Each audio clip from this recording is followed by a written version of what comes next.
Get ready. We all love Epcot in Walt Disney World as we know it today, but how much do you know about its history and how it came to be? When it opened in 1982, it was initially called EPCOT Center and was very different from the park we have now. Intended to serve as a permanent World's Fair, Future World aimed to represent aspects of human life and achievement, while World Showcase aimed to portray various cultures from around the world.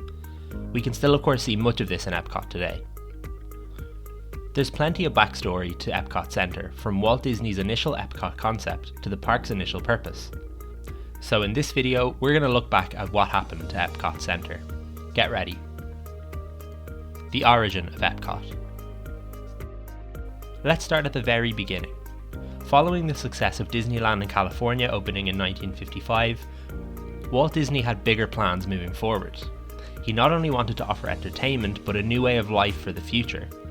After purchasing a huge area of land in Central Florida, now Walt Disney World, Walt revealed plans for a new city called Epcot. This stood for Experimental Prototype Community of Tomorrow.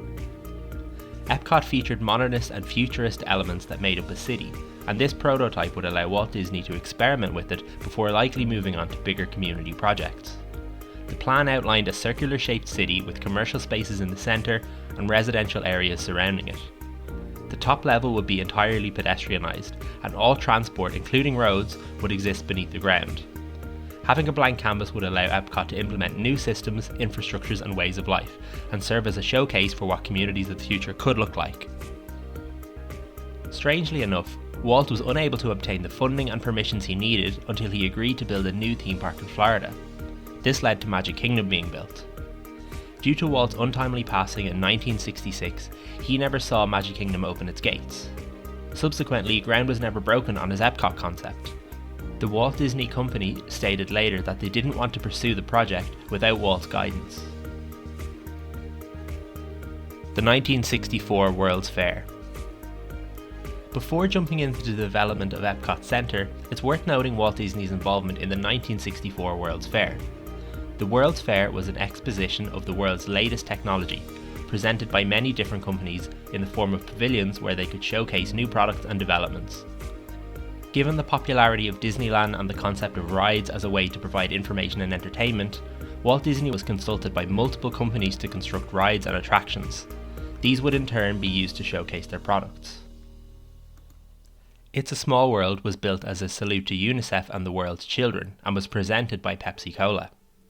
Carousel of Progress highlighted the progress of electricity in the home and was sponsored by General Electric.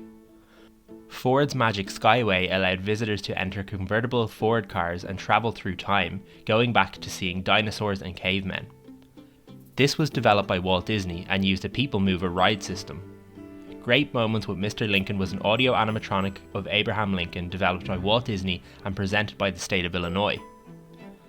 All of these attractions made their way in some form into Disneyland and Magic Kingdom in the following years. Needless to say, Walt Disney was in his element developing attractions at such scale for global companies. Hence, following the success of Magic Kingdom opening in 1971, and with plenty of land to use, the Walt Disney Company decided that it was time to build a second theme park in Florida. This would serve as a permanent World's Fair. EPCOT Center, 1982 to 1993. The Epcot name was reignited, now EPCOT Center, as a theme park rather than a planned city. Imagineers wanted the park to represent Walt's vision, showcasing human life and achievement, and also human culture. Some disagreements in vision led to two different plans being pushed together. One area representing technology and achievement, and another area representing human culture. We can even see today that Epcot is literally these two ideas pushed together into one park. Disney looked for sponsors for the planned attractions. This would help funding for Epcot Center and would also help fulfill the idea of a World's Fair where companies could showcase their latest technology. Upon opening in 1982, the park debuted with 6 pavilions in Future World. Communicore. This was the central hub, sponsored by Unisys and Bell System, that showcased emerging technologies such as computers and other home technology. This also featured Spaceship Earth, an omni-mover attraction exploring the history of communication. The Land. This pavilion showcased the Earth and our interaction with it, mainly relating to food. It was sponsored by Kraft Foods and featured a ride called Listen to the Land, which is now known as Living with the Land, showing innovative methods of growing food. Imagination. This pavilion explored the power of imagination and was sponsored by Kodak. It featured a short film called Magic Journeys and a ride still in operation, albeit with some changes, called Journey into Imagination. Universe of Energy. This pavilion featured a moving theatre taking guests through the history and formation of energy. It was sponsored by Exxon. World of Motion. This pavilion represented transport and took visitors through the history of transport, while showcasing the latest technologies. It was sponsored by GM. Horizons. This pavilion opened in 1983, a year after the park's opening, and represented the future of humankind. It was considered a spiritual sequel to Carousel of Progress and was also sponsored by General Electric. The Omnimover ride featured plenty of electricity in the home. World Showcase opened with 9 countries represented: Mexico, China, Germany, Italy, USA, Japan, France, United Kingdom and Canada. Each of these pavilions featured architecture, shops, restaurants and people, all representing their respective cultures. Many pavilions also had short film attractions.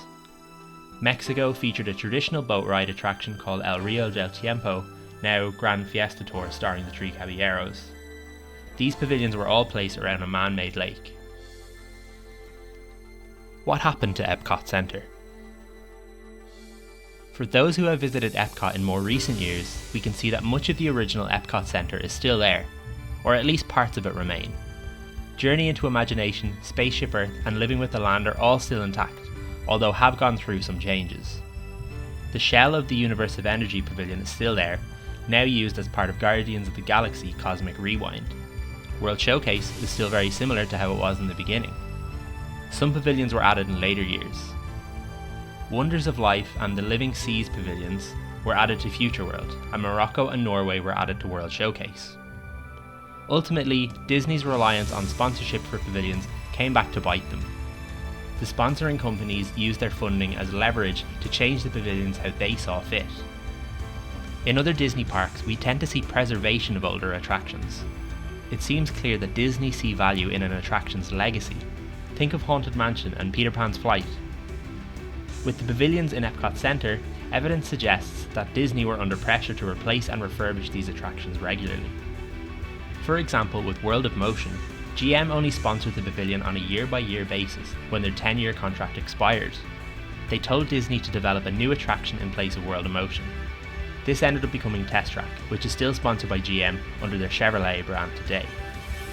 One would think that if Disney had full control of this situation, they would likely have kept and preserved World of Motion while still developing something new nearby. General Electric didn't renew their sponsorship of Horizons after its 10-year deal, and Horizons subsequently closed shortly after.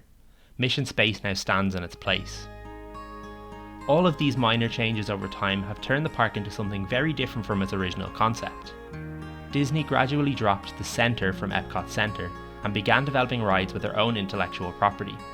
This was likely done in order to have more control over the park's future. This has seen the Living Seas Pavilion become the Seas with Nemo and Friends, and the Universe of Energy becoming Guardians of the Galaxy Cosmic Rewind. It also saw Maelstrom in the Norwegian Pavilion become Frozen Ever After. While some fans may not love these newer developments, it's likely healthier for the park's growth. This allows it to become a more traditional Disney theme park rather than a permanent World's Fair, and ideally it can continue to be both in some form. If you enjoyed this video, check out our Hidden Gems in Epcot video, that's on screen now. Did you visit Epcot Center back in the day? Be sure to let us know about your experience in the comments below. And now you're ready.